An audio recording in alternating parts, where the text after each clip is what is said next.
What if everything you've learned, your work, your creativity, all vanished? What if your career, your business, your job was next? This isn't just about when AI will take your job. It's about how you take your life back right now. And at the end, I'll show you exactly how I did it. Experts say 2027 is when AI stops helping us and starts replacing us for real. 2-3 years, according to prediction markets, according to CEOs of top labs. That's closer than the next Olympics, closer than the next US presidential election, closer than my kids starting first grade. But this past July, on our annual road trip through Norway, I told myself I'd switch off.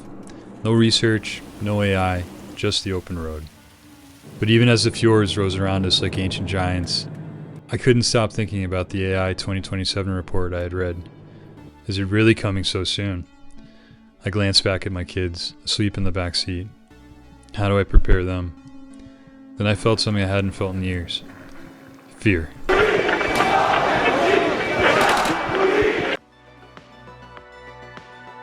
I'm not someone who scares easily. Before settling down in Sweden, I spent 18 years on the road. In the beginning, I slept rough and went hungry for days. Survived robberies, and even spent a month in prison in Bulgaria. Some feel he glamorizes street life, sporting shades, looking tan and carefree. Later, I started all kinds of odd businesses. I sold sugarcane in Ethiopia, started a motorcycle tour company in Guatemala, and even e-commerce out of Kathmandu. Link to the old travel blog in the description if you're curious. That life taught me one thing: adapt fast or die trying. Pivot or disappear. In the beginning, I was pumped. I couldn't believe the potential of ChatGPT. I imagined prompting dozens of posts for my travel blogs, using it to edit books, to create product listings, even advertising copy. But after a few days, it hit me. Soon the internet is going to be flooded with slightly above average AI written everything. And then I realized, if it could help me write faster, it would only be a matter of time before AI writes its own code faster. And once it's improving its own code, exponential growth. A new machine species with their godlike capabilities. And in that moment, that realization, I froze. And I didn't recognize who I was becoming. The first real alarm came in 2023, when over 60 of the world's top AI leaders signed an open letter warning the risk of extinction from AI should be a global priority. Not long after, the godfather of AI, Geoffrey Hinton, stepped down from Google to speak freely. He was joined by thinkers like Yuval Noah Harari, Nick Bostrom, and Max Tegmark, all sounding the same message: AI is coming, and fast. Then in April, the AI 2027 report dropped, led by former OpenAI researcher Daniel Cocotello. Could go faster, it could go slower, and in fact, currently I'm guessing it would probably be more like 2028. The same guy who back in 2018 predicted that language models would outperform most students by 2025. He was right. The report outlines two futures: AI as an assistant, or AI as a replacement. And in both cases, millions of knowledge workers could be functionally obsolete by 2027, or 28 at the latest. The message: adapt or be left behind. Entirely automate away some jobs, and it will create new ones. Admittedly, some of this is hype. CEOs trying to get funding, pump stocks.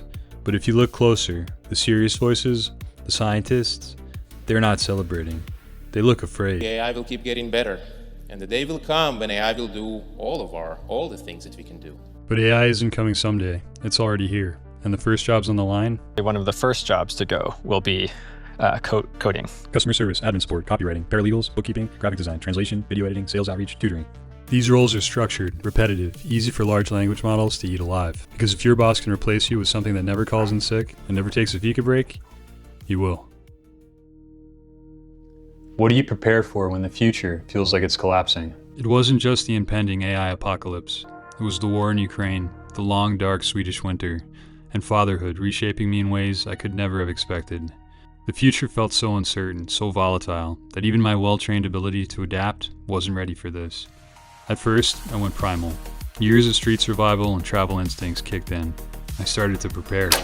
Food, water, security, communications, 100 pounds of sugar, flour, rice, lentils, and beans. A glass of bread can last a really long time if you store it that way.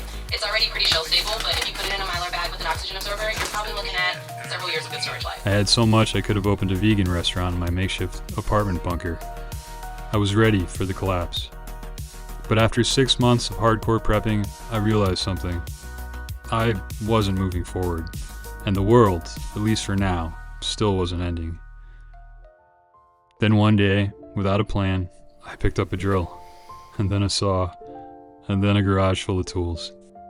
It all started with a playhouse for the kids. I used 25 tubes of construction glue I absolutely did not need. It was slow. I didn't know what I was doing. Maybe that's what I should have done. But it was real. I was building something with my hands, and it felt 100 times more grounding than running a digital business from 3,000 miles away. I didn't know it then, but that was the moment.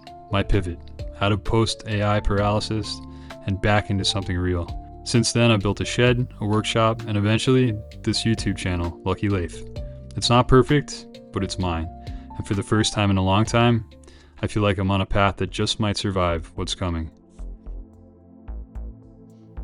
So where do you pivot when AI comes for your job? What does one do in such a world? Before I ever picked up a chisel, I spent years reading and watching all things AI, trying to envision how this would all play out, and what jobs, if any, might survive. And after all that digging, I boiled it down to 4 main categories. Handwork. These jobs are tactile, local, artistic, and grounded in experience. And even when robots gain human-level dexterity, they will lack the story, the soul, and the trust that comes from human hands. Heart work. These are the roles where presence, empathy, emotional connection, and trust matter most. The kind of work that no algorithm can replace. Soul signalers. Roles that help others find purpose, meaning, identity, and culture. Because when the world is drowning in the artificial, the human story will matter more than ever. Machine whisperers. Assuming we avoid human extinction, these are the jobs that guide, question, and humanize the rise of AI. Because if we don't shape the machine, it'll shape us.